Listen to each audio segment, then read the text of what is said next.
What's up, guys? Teacher Paul here, and today we have a request here on Twitch. We're live right now, and this one comes from Bertil, who shows me why Sweden and Iran teamed up against the Allies in World War One.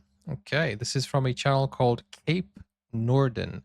So let's check this out, and if you want to check out the original video, link is in the description. Let's go. The First World War saw most of Europe's great powers drawn into bloody trench warfare. Seemingly absent from the conflict was neutral Sweden, determined to maintain its peaceful and diplomatic role. Sweden had maintained neutral, a policy right? of neutrality since the end of the Napoleonic Wars, which had given it a status as a reliable and neutral country in the eyes of many. Yet, during World War I, Sweden would end up entangled in an unlikely conflict in a country far away, where its officers would find themselves at odds with the mightiest powers of Europe. This is the story of the Swedish volunteers in Persia. The Swedish volunteers in Persia. Did you guys know about this? Let me know in the comments. Do you know this story?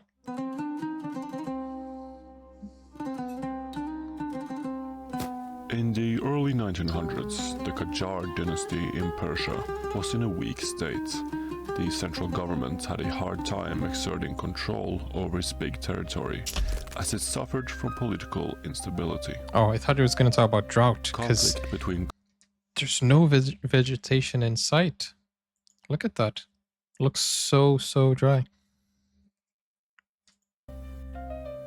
Conflict between constitutionalists and the Shah dominated its politics, and in 1907 Russia and Great Britain had intervened in the north and south of the country to create economic spheres of influence, with Britain getting access to much of the country's oil. I like the soundtrack. In addition to influential mullahs and merchants often turning against the government, meant that the rulers in Tehran had little control over its rural and far-off regions. The military Persia possessed was considered ineffective and neglected by the rulers, as the Shah lacked the means to control his own territory, and the situation between the great powers in the region was getting heated. It was decided that a modern gendarmerie force was needed to help provide security and stability. And who to help with its creation and training? Sweden! Sweden. The great powers understood that a modern branch of Persia's military was needed to keep some sense of order in the land. Sweden was a perfect fit for this, as it was a neutral country that was mostly trusted by the great powers. In 1910, the Persian government reached out to Sweden, requesting officers that could help train and modernize the Persian forces. And Sweden agreed? Accepted this. Sweden accepted. Swedish officers started to arrive in 1911. A total of 36 would serve in Persia. Leading the Swedish effort was Harald Hjalmarsson, who would become general during his time in the country. The Swedes trained some 200 officers and 7,000 soldiers of the gendarmerie. The training was a success, and it became an effective military force despite I wonder if there's its a movie small about size. this. Fighting against rebellious villages and tribes could be intense. Firefights, ambushes, the taking of prisoners. It was all part of the game, as Tehran was trying to maintain control of its roads and regions. The Swedish officers were often close to the action, along with the gendarmerie. At least 4 Swedes gave their lives serving in Persia. Oh man. Martyrs, I guess. The Swedish effort would find itself under strain, however, as World War I broke out in Europe. Despite initially being positive to Swedish assistance in Persia, both Britain and Russia had some suspicions about the Swedes in Persia being too pro-German. Although Sweden was neutral during World War I, many in Sweden favored Germany over the Allied powers. Several in the military and political class had sympathy for Germany, while fearing Russia. To be honest, Sweden was playing both games. they were playing both sides. They were kind of agreeing to Germany's terms so that they wouldn't get invaded, but they were also helping the allies like Norway, and they were playing both sides. I think it was kind of like a smart thing to do. In 1915, things escalated in the Middle East as the Allies took action Oh, this is in World Persia War One. in order to counter German and Ottoman. Yeah, sorry. I was thinking of World War Two, but I feel like they probably did the same thing. Yeah, sorry guys. Sorry, I was thinking of World War Two. Persia in order to counter German and Ottoman influence. When the British occupied the Bushehr area on Persia's southern coast in 1915, it sparked outrage from the Persian government, who was trying to maintain its neutrality. The justification on the British side being the need to handle German influence in the area. The local gendarmerie opposed the occupation, but were disarmed by the superior British force. Sweden The looks gendarmerie angry. also resisted the Russians from the north during battles like the one in Robat Karim. Here too the Allies came out on top. Despite being effective at crushing local rebels and occasionally defeating pro-Allied tribes, the firepower of Britain and Russia was too much for the gendarmerie to confront. The Swedes suddenly found themselves under pressure to round up their efforts with the gendarmerie. The operation was concluded in 1915.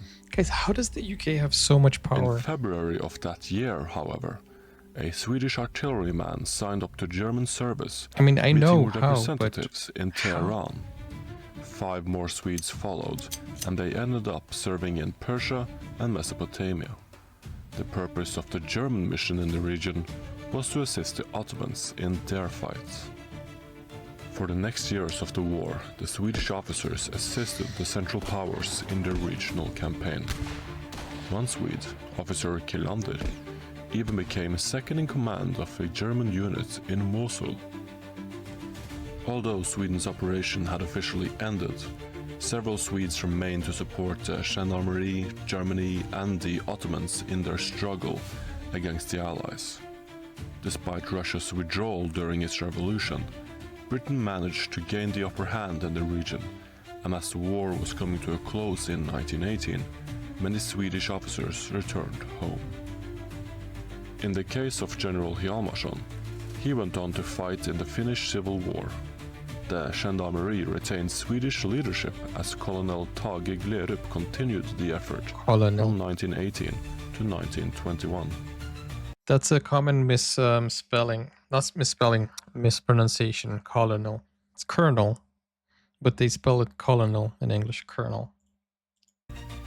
Even though Persia became a battleground for greater powers in World War I, the Gendarmerie prevailed as a policing force. It continued its role after the war and remained an important tool under different regimes. It lived on until 1991, when it was merged with other agencies to form Iran's current police force. Okay. That is really interesting. I mean, Sweden. Wait, so are you telling me the only thing you needed to do was ask Sweden? I feel like he simplified it. I feel like Iran came, knocked at Sweden's door and said, "Oh, could you help me, please?" And then Sweden was like, "Oh, sure. Yes, I can help you." It it probably had a little bit more complexities than that, because imagine Sweden being neutral this whole time. They should that like they would have known that, you know, teaming up with Iran could have some consequences and you know, annoy the other countries. Yeah, that's what I'm thinking. I'm thinking they probably negotiated a few things. Does anybody know? Is there any deeper information about this? Because it feels like it's all politics, obviously, but it feels like Sweden was too kind, or the way he explained it, it felt like Iran came, called upon Sweden, and Sweden jumped on board immediately. I don't know. It feels like there's something missing from the story there, but it's pretty interesting, guys. I never knew that Iran and Sweden were allies at this point. You know, and they teamed up against the allies. It's interesting, isn't it? But guys, I hope you enjoyed it, and I hope you learned something new today. Thank you so much, Bertil, for requesting this through Twitch. We're live right now, so come join us. And guys, I'll see you on the next video. Take care for now. If you want to go over to Buy Me Coffee or to Patreon to watch reactions to exclusive like movies, series, shows, concerts, and other stuff, link is in the pinned comments, and I'll see you soon. Bye-bye.